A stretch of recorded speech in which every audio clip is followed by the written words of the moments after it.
Hello everyone, easy physics by N K channel पर आप सबका एक बार फिर स्वागत है। Chapter number 10 video number 5। आज के इस टॉपिक में प्रत्यावर्ती धारा एवं वोल्टता का घूर्णी सदिश निरूपण, यानी प्रत्यावर्ती धारा को और वोल्टता को सदिश के घूर्णन रूप में अपन किस तरह से निरूपित करेंगे, जिसे फेजर आरेख के नाम से जाना जाता है। बेटा सीधी सीधी बात है, फेजर आरेख के नाम से बच्चे अक्सर घबरा जाते हैं। बहुत इंपॉर्टेंट वीडियो होने वाला है, फेजर आरेख से जुड़ा हुआ पहला टॉपिक है। अगर आज आपको फेजर आरेख बनाना और इसका जो बेसिक फंडामेंटल है अगर वो क्लियर हो गया तो चैप्टर नंबर 10 के बाकी बचे हुए टॉपिक आप बहुत आसानी से क्लियर कर पाएंगे। तो आज के वीडियो के प्लीज एंड तक हमारे साथ बने रहिए। फेजर आरेख के श्रृंखला में जो सबसे पहला टॉपिक अपना है वो है कि शुद्ध प्रतिरोध परिपथ, यानी कि आपके पास परिपथ में केवल और केवल एक प्रतिरोध जुड़ा होगा। तो चलिए आज के इस टॉपिक का सबसे पहले अपन परिपथ चित्र बना लेते हैं। जैसा कि आपको यहाँ पे नजर आ रहा है, ये मेरे पास एक इलेक्ट्रिक सर्किट बना हुआ है और इसमें ये एक प्रतिरोध लगा हुआ है और आप जानते हैं कि प्रतिरोध को अपन R से प्रदर्शित करते हैं। अब इस परिपथ के अंदर विद्युत धारा प्रवाहित करने के लिए अपने को यहाँ पे एक ऊर्जा का स्रोत जोड़ना है। चैप्टर नंबर 9 तक आप लोगों ने दिष्ट धारा डीसी करंट को पढ़ा था और दिष्ट धारा उत्पन्न करने का या दिष्ट धारा को प्रवाहित करने का जो स्रोत होता है वो सेल या बैटरी होता है। लेकिन बेटा चैप्टर नंबर 10 में अपन प्रत्यावर्ती धारा के बारे में पढ़ रहे हैं, तो प्रत्यावर्ती धारा का जो स्रोत होता है वो बैटरी नहीं होता है। तो जब कभी भी आप प्रत्यावर्ती धारा का स्रोत लगाएंगे या यहाँ पर बनाएंगे तो आपको एक इस तरह से वृत्त बनाना है और उसके अंदर एक साइन वेव का डायग्राम बना देना है। तो ये आपके पास प्रत्यावर्ती वोल्टता का यानी परिपथ को वोल्टेज देने का एक सोर्स यहाँ पे लग जाता है। प्रत्यावर्ती वोल्टता का जो समीकरण है वो अपन V बराबर V नोट, ये V नोट इसका शिखर मान है। कई किताबों में इसे Vm से भी लिखा जाता है, अपन इसे V नोट से प्रदर्शित करते हैं। एग्जाम में आप चाहे V नोट से लिखें या Vm से लिखें, बिल्कुल एग्जामिनर आपकी बात को अच्छे से समझ पाएगा। ठीक है, तो V नोट यहाँ पे अपन साइन इसका कोणीय वेग ओमेगा और किसी समय t की अपन बात कर रहे हैं, तो ये जो V है वो इसका तात्क्षणिक मान है, ये जो V नोट है वो इसका शिखर मान है, ओमेगा इसका कोणीय वेग है। तो एक बहुत छोटा सा डायग्राम अपने को यहाँ पे बनाना है। कौन सी स्थिति में? जब परिपथ के अंदर केवल और केवल एक प्रतिरोध जुड़ा हुआ हो। तो टॉपिक आप लोगों को बिल्कुल क्लियर है। प्रश्न ये पूछेगा कि शुद्ध प्रतिरोध जुड़े होने की स्थिति में प्रत्यावर्ती धारा और प्रत्यावर्ती वोल्टता के बीच में कलांतर कितना होने वाला है। आप लोगों ने हमेशा पढ़ा है कि प्रत्यावर्ती धारा का जो तात्क्षणिक मान होता है वो I is equals to I naught sine omega T plus phi लिखा है। और वो जो प्लस फाई था जिसकी कहानी मैंने आप लोगों को पिछले वीडियो में बताई थी कि आगे आपको समझ में आएगी। अब अपना ये टॉपिक स्टार्ट हो जाएगा कि कलांतर क्या है। तो वो जो फाई की वैल्यू है उसे अपन कलांतर कहते हैं। परीक्षा में डायरेक्ट आपसे पूछेगा कि शुद्ध प्रतिरोध जुड़े होने की स्थिति में प्रत्यावर्ती धारा और वोल्टता के बीच में कितना कलांतर है और दोनों का फेजर आरेख बनाइए। तो आज का जो वीडियो है वो अपने लिए बहुत महत्वपूर्ण होने वाला है। चलिए सबसे पहले अपन ने ये जो एक डायग्राम बनाया है इससे संबंधित जो तथ्य हैं उनको अपन यहाँ पे पैराग्राफ के रूप में लिख लेते हैं। तो यहाँ पर बहुत सिंपल सा एक पैराग्राफ अपन लिखेंगे कि किसी विद्युत परिपथ में प्रत्यावर्ती वोल्टता का जो स्रोत है, प्रत्यावर्ती वोल्टता स्रोत, उसकी वैल्यू है V बराबर V note sign omega T, उससे एक प्रतिरोध R जुड़ा हुआ है। एक बात आपको इस टॉपिक में अच्छे से क्लियर कर लेनी है कि आगे आने वाले सभी टॉपिक्स में भी आपको जो शुरुआत में इक्वेशन लेकर के चलनी है वो प्रत्यावर्ती वोल्टता की लेकर के चलनी है और परिपथ में बहने वाली विद्युत धारा की जो समीकरण है वो अपन कैलकुलेट करेंगे। आपको बेहद अच्छे से ये बात समझ लेनी है, याद कर लेनी है। देखिए जो टॉपिक के की पॉइंट्स होते हैं उनको मैं आप लोगों को अच्छे से एक्सप्लेन कर देता हूं। तो ये प्रत्यावर्ती वोल्टता है वो सब के अंदर अपन यही इक्वेशन लेकर के चलेंगे और प्रत्यावर्ती धारा का समीकरण अपन निकालने वाले हैं। तो अपन ने बहुत अच्छे से क्लियर कर दिया कि परिपथ में प्रतिरोध R जुड़ा हुआ है और प्रत्यावर्ती वोल्टता का जो स्रोत है वो ये लगा हुआ है। अब अपने को आगे कैलकुलेट क्या करना है? कि इस प्रतिरोध में या इस परिपथ में प्रवाहित होने वाली विद्युत धारा का मान अपने को ज्ञात करना है। तो परिपथ में बहने वाली विद्युत धारा की वैल्यू अपन कैसे निकालेंगे? आप लोगों ने किरचॉफ के दो नियम पढ़े हैं बेटा। आप लोगों ने चैप्टर नंबर 6 में किरचॉफ के दो नियम पढ़े हैं। एक आपने पहला किरचॉफ का संधि नियम पढ़ा है और नंबर 2 पे आपने किरचॉफ का वोल्टता नियम पढ़ा है। तो यहाँ पर जब आपके पास विद्युत धारा की वैल्यू आपको पता ही नहीं है तो किरचॉफ का संधि नियम तो अपन अप्लाई नहीं कर सकते। तो किरचॉफ के वोल्टता नियम को जानना है। यदि आप लोगों ने किरचॉफ का वोल्टता नियम नहीं पढ़ा है तो उसका लिंक आप लोगों को डिस्क्रिप्शन में मिल जाएगा और ऊपर आप आई बटन में जाकर के भी किरचॉफ के वोल्टेज नियम को अच्छे तरीके से पढ़ सकते हैं। पहले आप किरचॉफ का वोल्टता जो नियम है उसको अच्छे से तैयार कर लें। अब मैं आगे लिखता हूं यहां पर। तो यहाँ पे अपन ने लिखा है कि प्रतिरोध में प्रवाहित विद्युत धारा का मान ज्ञात करने के लिए किरचॉफ का वोल्टेज नियम अपन अप्लाई करने वाले हैं। ठीक है, वोल्टेज नियम आप लोगों ने अभी तैयार भी कर लिया है। ये जो स्टार्टिंग है वो अब आगे आने वाले सारे के सारे डेरिवेशन में रहने वाली है। ये बात आप अच्छे से समझ लें कि सभी डेरिवेशन में यही मेथड रहेगा। ठीक है, तो बेटा फटाफट बताओ मेरे को किरचॉफ का वोल्टता नियम क्या होता है?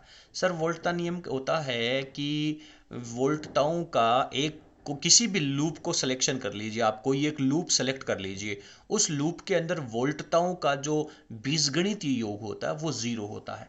तो यहाँ पे अपने को किरचॉफ के वोल्टेज नियम का मैथमेटिकल रूप लिखना, मैं इसको यहाँ लिख सकता हूँ सिग्मा वी वोल्टेज जो कि टाइम के ऊपर डिपेंड कर रहा है, इसका जो बीजगणितीय योग है वो जीरो हो जाएगा। ठीक है बेटा, अब यहां पे वोल्टेज का स्रोत तो ये है और वोल्टेज ड्रॉप जहां पे होगा, विभव पतन जिसे कहते हैं। अभी पिछले कुछ दिनों से बच्चों ने मेरे पास व्हाट्सएप पे मैसेज भी किए हैं, कमेंट में भी लिखा है कि सर विभव पतन क्या होता है? विभव पतन का मतलब होता है कि प्रतिरोध के द्वारा वोल्टेज को ड्रॉप करना, काटना। और काटने का मतलब है कि वो उस कार्य को, विभव क्या है? एक प्रकार की एनर्जी तो है, एकांक आवेश को लाने में किया गया कार्य ही तो है। और ये जो प्रतिरोध है ये आपके बिजली का कोई भी एक उपकरण है। ये फैन भी हो सकता है, ये बल्ब भी हो सकता है, ये आयरन प्रेस भी हो सकती है। तो जो यहाँ से एनर्जी आएगी और यहाँ पर एनर्जी का लॉस हो जाएगा, तो इस किसी भी इंस्ट्रूमेंट के द्वारा जो वोल्टेज ड्रॉप होता है उसे अपन विभव पतन कहते हैं। तो इस पूरे सर्किट के अंदर दो ही चीजें लगी हुई हैं, ये वोल्टेज जनरेट करेगा और यहाँ पे वोल्टेज ड्रॉप हो जाएगा। और किरचॉफ का वोल्टता नियम कहता है कि इन दोनों का बीजगणितीय योग जीरो होगा। और अपन हमेशा जानते हैं कि जो वोल्टेज ड्रॉप होता है उसको अपन नेगेटिव में लेकर के इन दोनों को यहाँ पे जोड़ सकते हैं। और या फिर अगर आप इक्वेशन के रूप में, समीकरण के रूप में लिखना चाहते हैं तो आप इन दोनों की जो वैल्यू है वो एक दूसरे के बराबर कर सकते हैं। तो यहाँ पे मैं लिख सकता हूँ कि इसकी जो वोल्टेज है वो मेरे पास V है, जो विभव उत्पन्न होने वाला है, और इसके ऊपर वोल्टेज ड्रॉप होगा उसको मैं VR लिख सकता हूँ। क्या मेरे पास किरचॉफ का वोल्टता नियम संतुष्ट हो गया? मेरी बात क्लियर है? ये उत्पन्न होने वाला स्रोत का वोल्टेज है। इस VR को यदि आप दूसरी तरफ लिखेंगे तो माइनस में भी लिखेंगे। ठीक है, क्योंकि माइनस में वोल्टेज ड्रॉप को अपन माइनस में लिखते हैं, तो दोनों की वैल्यू एक दूसरे के इक्वल हो जाएगी।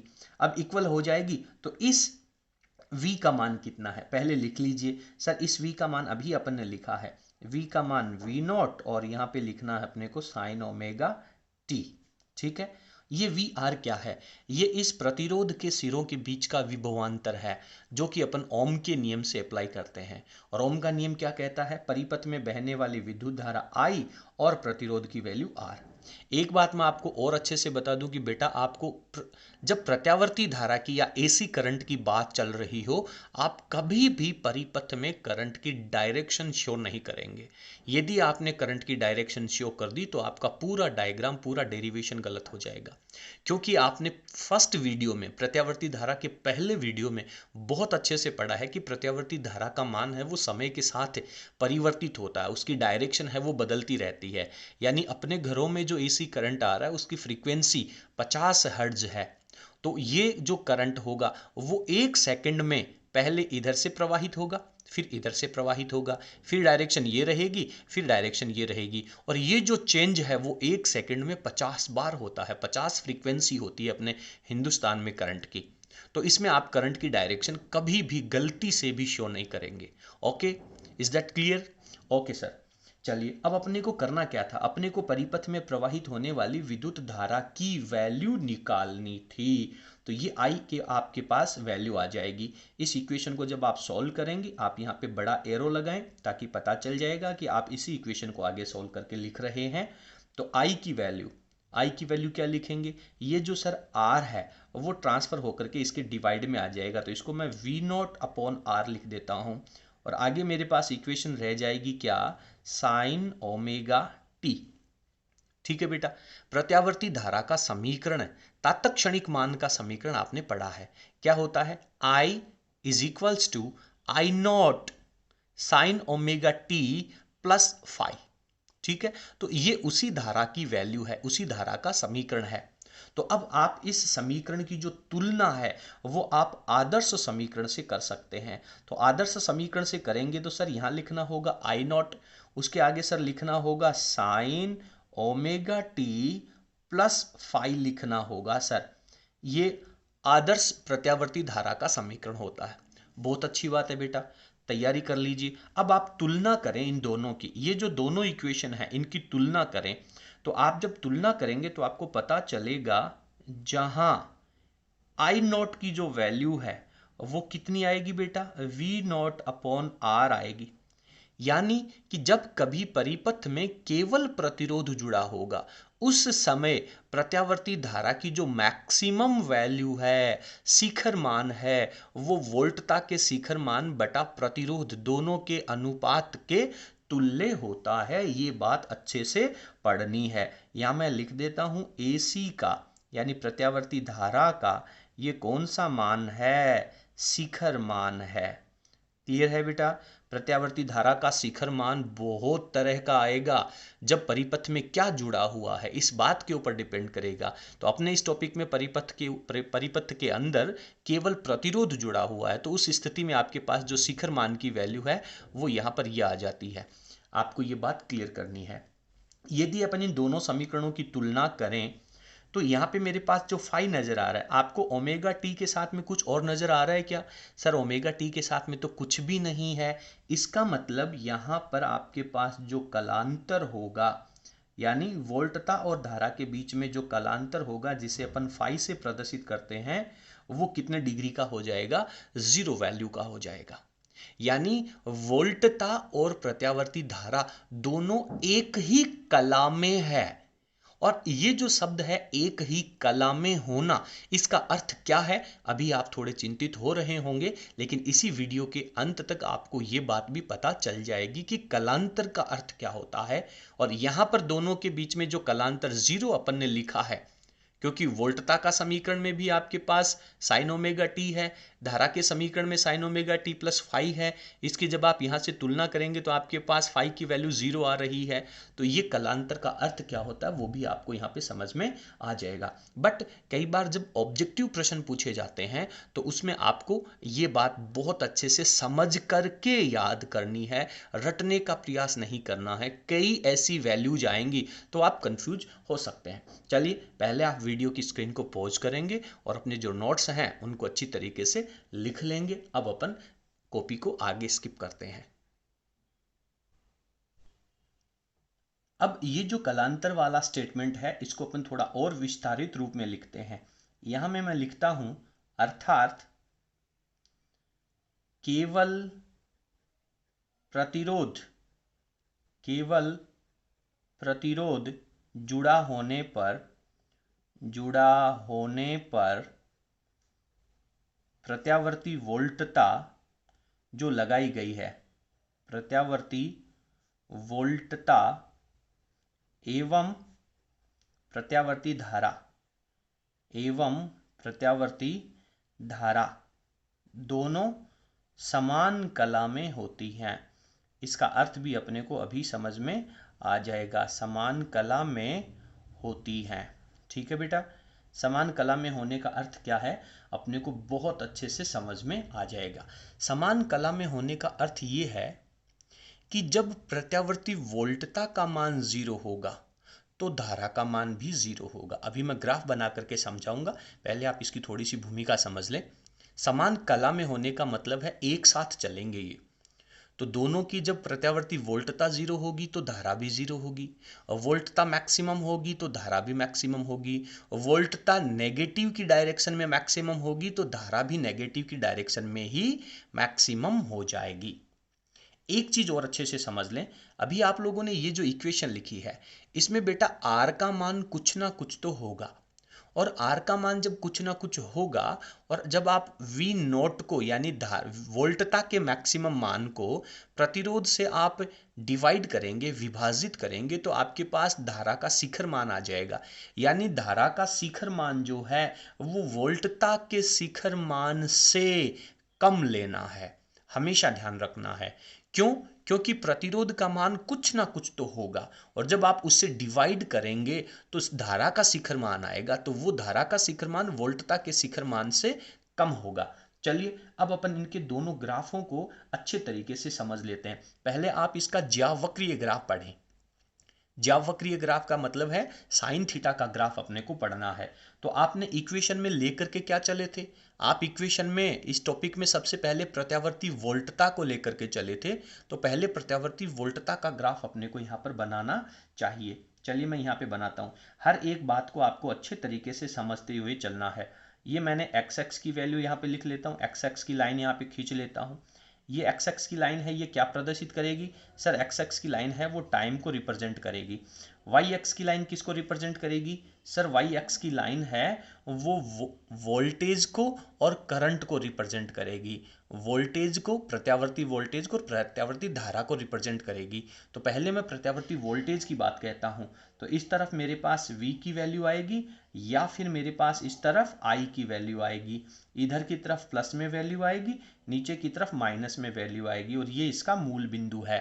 तो पहले अपन ग्राफ किसके लिए बना रहे हैं? सर वोल्टेज के लिए बना रहे हैं। तो वोल्टेज का ग्राफ कैसे आएगा?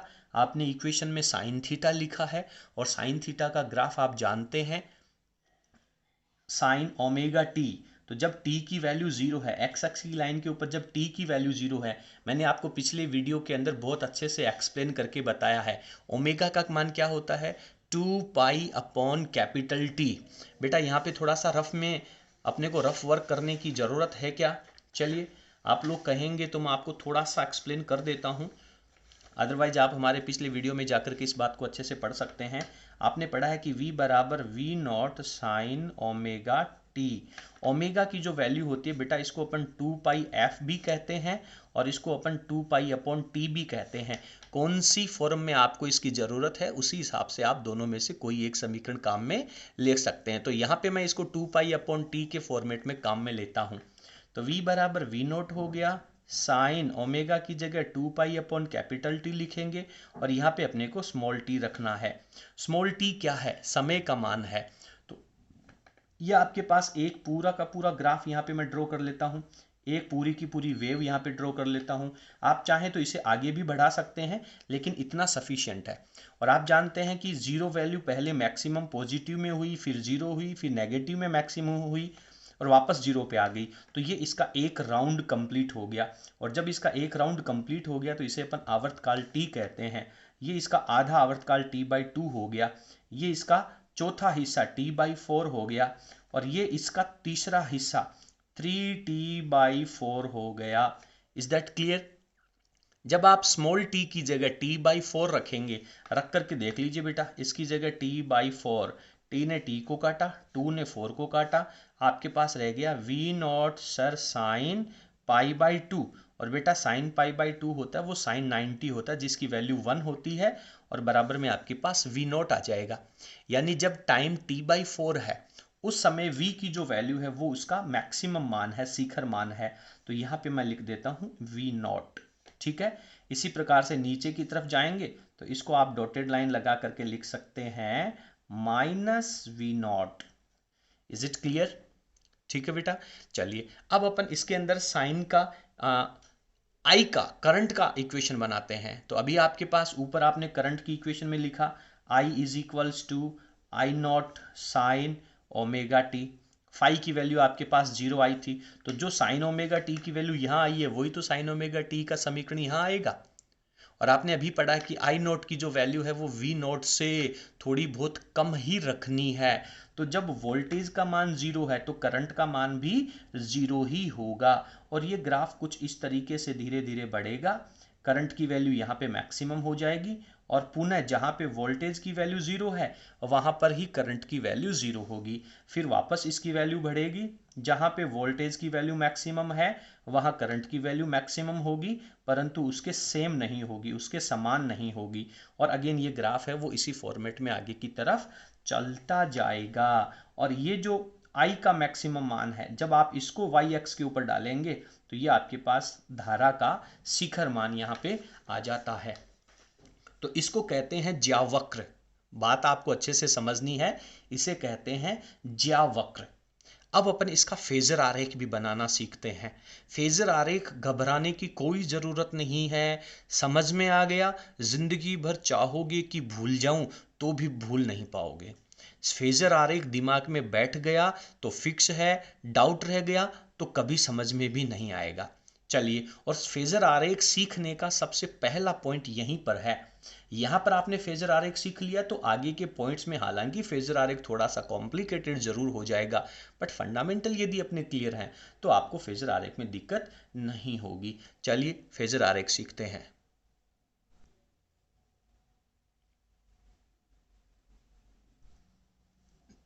देखिए बेटा, फेजर आरेख बनाने को बहुत अच्छे से स्टेप टू स्टेप समझना है, बहुत अच्छे से क्लियर हो जाएगा। सबसे पहले आप लोग एक वृत्त बनाएंगे, ठीक है, किसी भी प्रकार के फेजर आरेख में। ये वृत्त बनाने के पश्चात आपको यहाँ पर एक चतुर्थांश बना लेना है।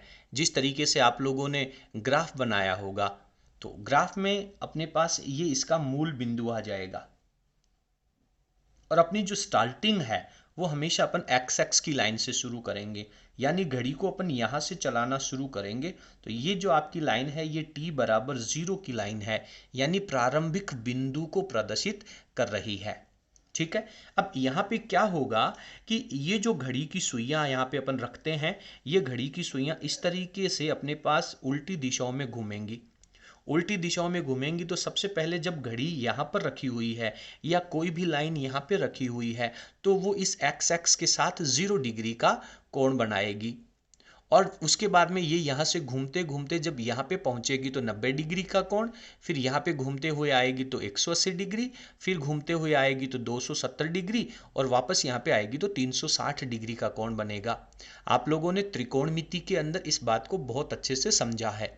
और एक राउंड जब कंप्लीट हो जाएगा तो 360 डिग्री का कोण बनेगा और उस कोण को क्या कहेंगे?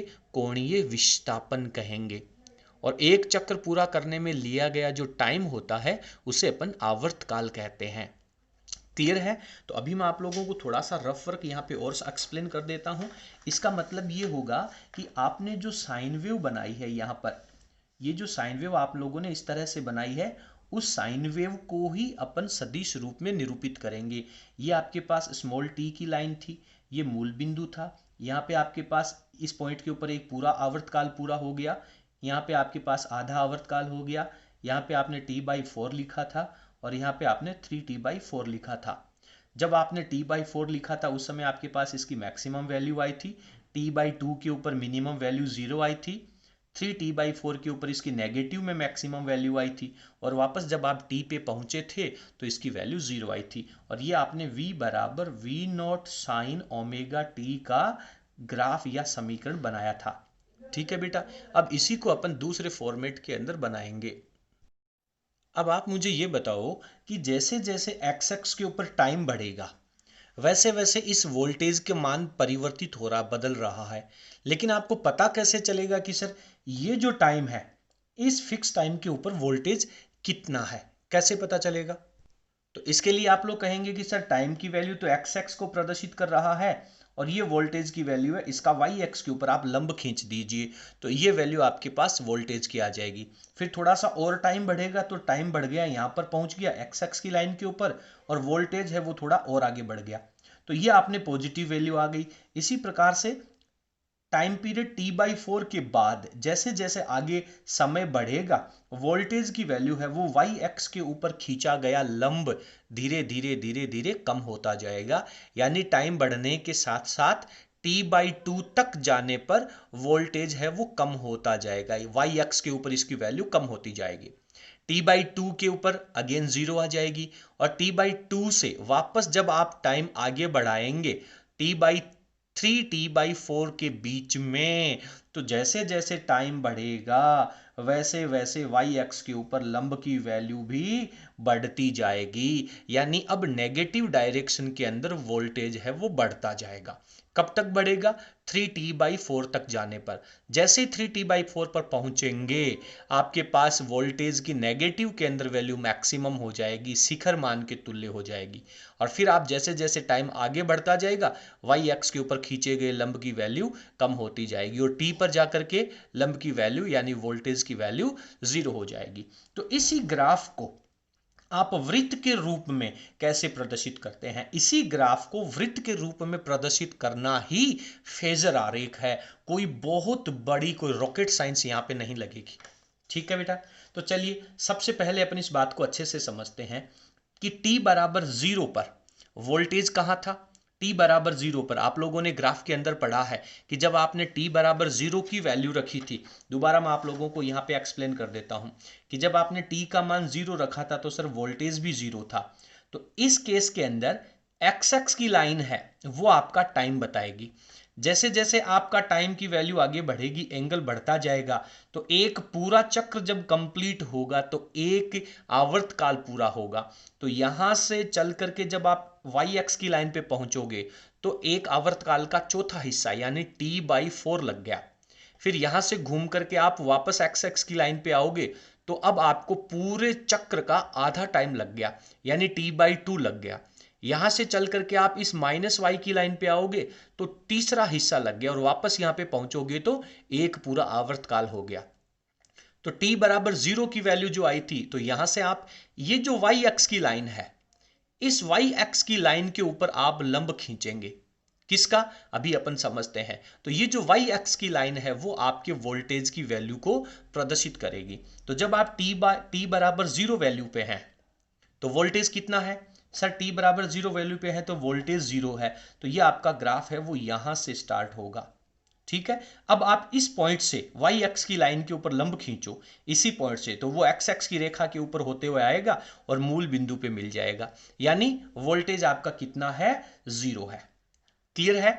अब ये जो समीकरण है वो किस कोणीय वेग से आगे की तरफ बढ़ रही है? सर ओमेगा कोणीय वेग से आगे की तरफ बढ़ रही है। तो यहां पे अपन एक छोटा सा एरो लगाएंगे, ये एरो ये प्रदर्शित कर रहा है कि कोणीय वेग कितना है?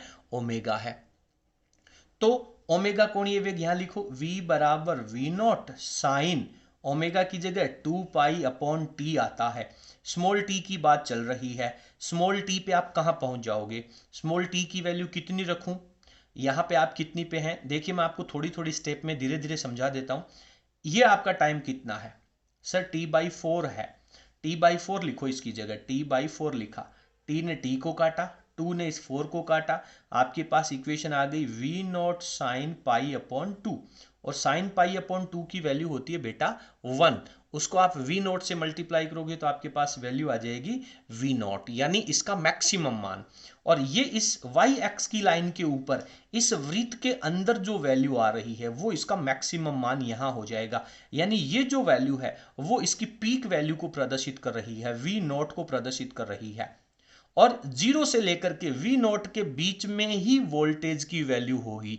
न्यूनतम जीरो हो सकती है, मैक्सिमम इसकी शिखर वैल्यू के बराबर वी नॉट के बराबर हो सकती है, और उस टाइम के बीच में इस वाई एक्स के ऊपर जो भी लंब खींच करके वैल्यू आएगी वो उसका तात्क्षणिक मान हो जाएगा। ये वी है वो इसके तात्क्षणिक मान को प्रदर्शित करती है। चलिए मान लीजिए कि किसी टाइम के ऊपर आप कुछ ऐसे समझ लीजिए कि इसकी जो वैल्यू है वो t/8 है। ये समझ लीजिए, इसको मैं t/8 लिख देता हूं, यानी 8वां हिस्सा है आवर्तकाल का। 8वें हिस्से का मतलब ये तो चौथा हिस्सा हो गया, 8वें हिस्सा का मतलब आप यहां पहुंच गए, इस पॉइंट के ऊपर पहुंच गए। तो आप यहां पे क्या लिखेंगे? कोण कितना बनेगा? थीटा बराबर ओमेगा इंटू टी बनेगा। थीटा क्या है? कोणीय विस्थापन। कोणीय विस्थापन क्या होता है? कोणीय वेग इंटू समय। कोणीय वेग कितना लिखूं बेटा? सर 2 पाई/टी लिखिए। टाइम कितना ले रहे हो, कितने टाइम की कहानी पढ़ रहे हो? सर 8वें हिस्से की, ये लिख दीजिए। टी ने टी को काटा, इसने इसको काटा, ये आपके पास हो गया बेटा पाई/4। पाई/4 कितना होता है? पाई/4 कितना होता है? सर पाई/4 होता है 45 डिग्री। कितना होता है? 45 डिग्री। तो यहां पे आप साइन के आगे 45 लिखेंगे, और साइन 45 की वैल्यू क्या होती है? साइन 45 होता है सर 1/√2। तो आपके पास v की वैल्यू क्या आ जाएगी? v0 1/√2 यानी v/√2।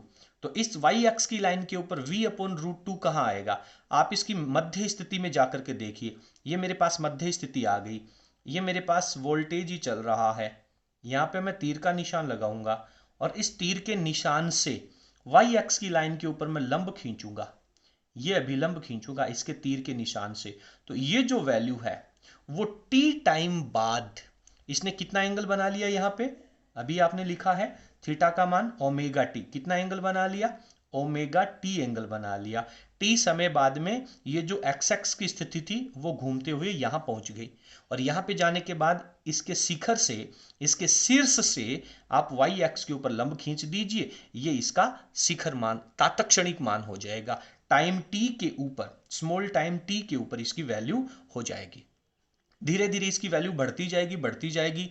जब आप t/4 टाइम के ऊपर पहुंच जाएंगे, तो t/4 का मतलब यहां हो गया, और इसके शिखर से आप y एक्स के ऊपर लाइन खींचोगे तो यहीं पे काटेगा।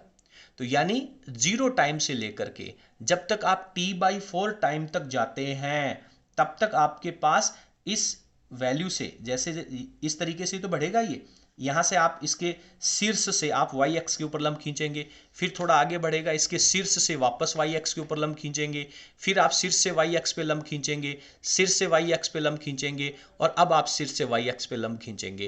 तो 0 टाइम से t/4 तक जाने पर धीरे धीरे इसके ऊपर लंब की वैल्यू बढ़ती जाएगी, यानी कि इसके टाइम की वैल्यू बढ़ती जाएगी, इसके वोल्टेज की वैल्यू भी बढ़ती जाएगी।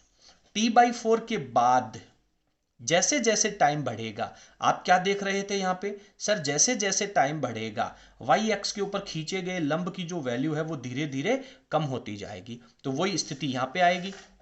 इसको मैं साइड में हटा देता हूं। अब आप टाइम के बाद में आगे बढ़ो, तो आगे बढ़ोगे तो आपके पास जो एरो है वो ऐसे बढ़ता जाएगा, और इस एरो के जो हेड है, इसका जो शीर्ष है, वहां से आप वाई एक्स के ऊपर लंब खींचते जाओ। जैसे जैसे लंब खींचते जाओगे वाई एक्स के ऊपर इसकी वैल्यू क्या होती जाएगी?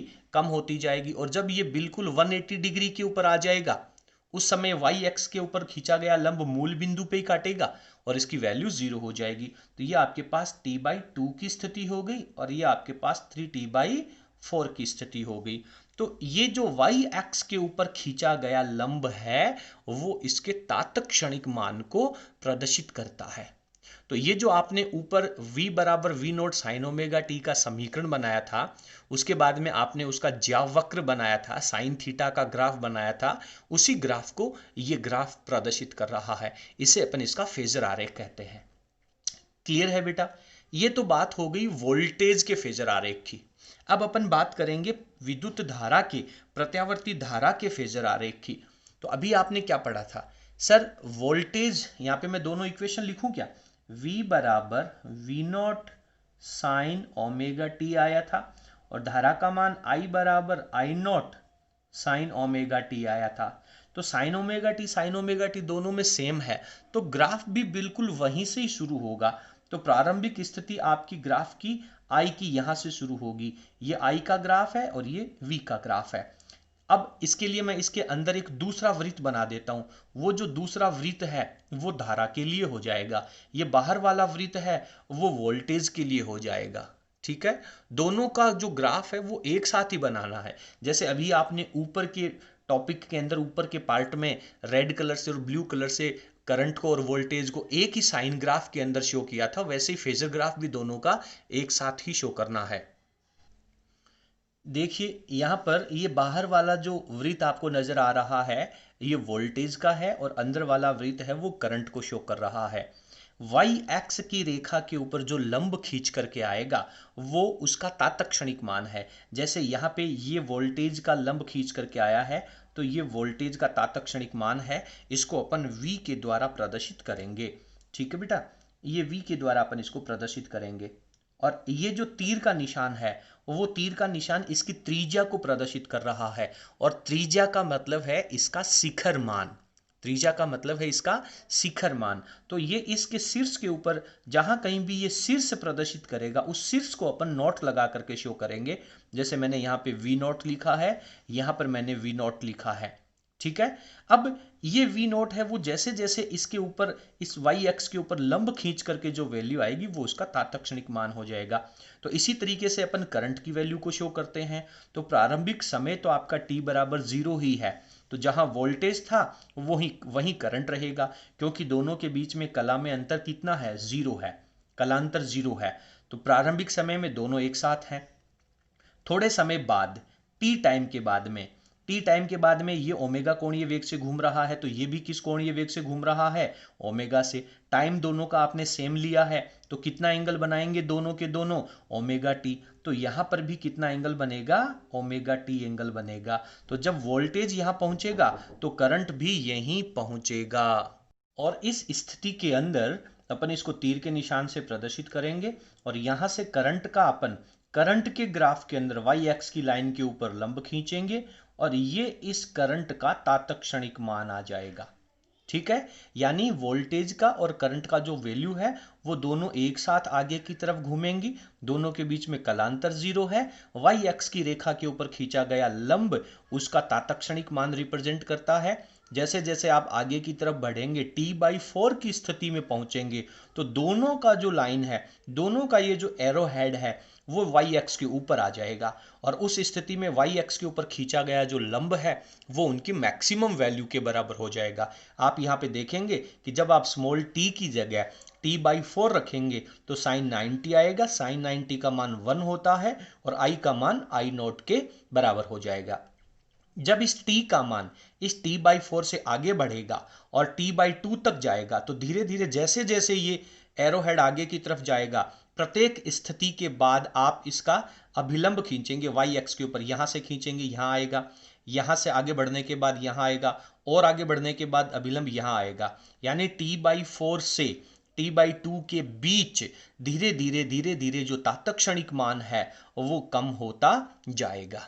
तो एक राउंड की कहानी यहां पे हो जाएगी, अगेन जो दूसरा राउंड है वो यहीं से स्टार्ट हो जाएगा, और इसे ही अपन फेजर आरेख कहते हैं। तो अगर आपसे परीक्षा में प्रश्न आता है कि यदि परिपथ में केवल प्रतिरोध जुड़ा हुआ है, केवल मात्र प्रतिरोध, आगे चल करके आप पढ़ेंगे कि प्रतिरोध के साथ एक दूसरा ऑप्टिकल भी लगा होगा, एक दूसरा पार्ट भी लगा होगा, उस स्थिति में ये ग्राफ बदल जाएंगे। केवल प्रतिरोध की स्थिति का फेजर आरेख आपको ये बनाना है। अगर परीक्षा में प्रश्न के साथ फेजर आरेख पूछे तभी बनाना है, अन्यथा बेफालतू में अपना ज्ञान ढोलने की जरूरत नहीं है। क्लियर है बेटा? चलिए, इसके साथ ही आपका जो पहला टॉपिक था कि परिपथ में जब शुद्ध प्रतिरोध जुड़ा हुआ है उस स्थिति में फेजर आरेख बनाइए, उस स्थिति में प्रवाहित होने वाली धारा का समीकरण प्राप्त कीजिए, उस स्थिति में परिपथ में प्रवाहित होने वाली धारा का शिखर मान जो कि आपके पास I0 बराबर V0 अपॉन R आया है वो कितना होगा और कलांतर कितना होगा। केवल यही 4 बातें आपको हर एक टॉपिक में पूछी जाएंगी, और इसी फॉर्मेट के द्वारा अपने को इनको सॉल्व करना है। तो इसके साथ आपका ये टॉपिक यहाँ पे कंप्लीट हो जाता है। अब इस टॉपिक से जुड़ी हुई एक बहुत छोटी सी बात आपकी बाकी रह जाती है, अब अपन लगे हाथ उसको भी यहाँ पे कंप्लीट कर लेते हैं। आप बहुत अच्छे से समझते हैं कि प्रतिरोध जो होता है, प्रतिरोध की वैल्यू कभी भी चेंज नहीं होगी। सर ये क्या कह रहे हैं आप, प्रतिरोध की वैल्यू चेंज नहीं होगी? अरे तार की वैल्यू को बढ़ा दें, तार की लंबाई को बढ़ा दें, तार की मोटाई को बढ़ा दें तो प्रतिरोध की वैल्यू है वो बदल जाती है। यहाँ पे अपन बात कर रहे हैं कि प्रतिरोध का जो मान है वो परिपथ में बहने वाली विद्युत धारा की या विद्युत वोल्टता की, प्रत्यावर्ती वोल्टता की जो फ्रीक्वेंसी है, आवृत्ति है, उसके ऊपर कैसे डिपेंड करती है। तो इसके लिए अपने को एक ग्राफ बनाना है।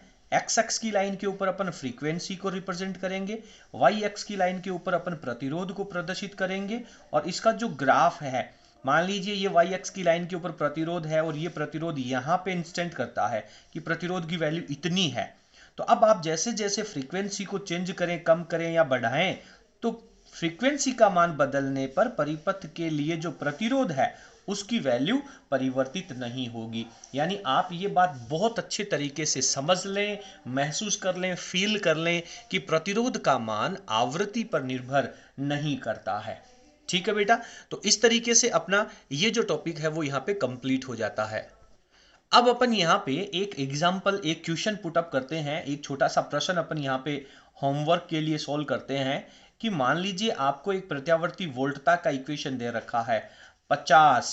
इसके बाद में आप लोगों को इसकी आगे की वैल्यू कुछ इस प्रकार दे रखी है, v बराबर 50 साइन 100 पाई और t दे रखा है। यह आपको एक प्रत्यावर्ती वोल्टता का समीकरण दे रखा है। प्रश्न यह कह रहा है कि इस परिपथ के अंदर एक प्रतिरोध जुड़ा हुआ है, केवल मात्र प्रतिरोध जुड़ा हुआ है और प्रतिरोध का मान है वो आपको 10 ओम दे रखा है। प्रश्न कह रहा है कि इस परिपथ में बहने वाली धारा का शिखर मान कितना होगा। यह आपको इसके अंदर क्वेश्चन में सॉल्व करना है। और ये जो परिपथ है इसमें ये जो प्रत्यावर्ती वोल्टता लगी हुई है, और इस प्रत्यावर्ती वोल्टता के परिणाम स्वरूप जो विद्युत धारा प्रवाहित होगी उस धारा की फ्रीक्वेंसी कितनी होगी। दो बातें आप लोगों से पूछ रखी हैं। यदि आपको टॉपिक अच्छे से समझ में आ गया है और चैप्टर नंबर 10 के यहां तक का पोर्शन अगर आपने अच्छे से क्लियर कर लिया है, तो मैं पूरी उम्मीद के साथ, पूरे विश्वास के साथ कह सकता हूं कि आप मेरे इन दोनों प्रश्नों का उत्तर बहुत अच्छे तरीके से दे सकते हैं। तो इन दोनों प्रश्नों का जो उत्तर है वो आप आई के बराबर में और एफ के बराबर में मात्रक सहित लिख करके हमें कमेंट बॉक्स में लिखेंगे। चलिए, यदि आपको हमारा आज का टॉपिक, आज का वीडियो पसंद आया हो तो प्लीज़ आप इसे लाइक ज़रूर करें, और यदि आप हमारे चैनल पर नए हैं तो प्लीज़ चैनल को सब्सक्राइब कर बेल आइकन को प्रेस करें और अपने सभी फ्रेंड्स के साथ इस वीडियो को शेयर ज़रूर करें। बहुत बहुत धन्यवाद। Thank you.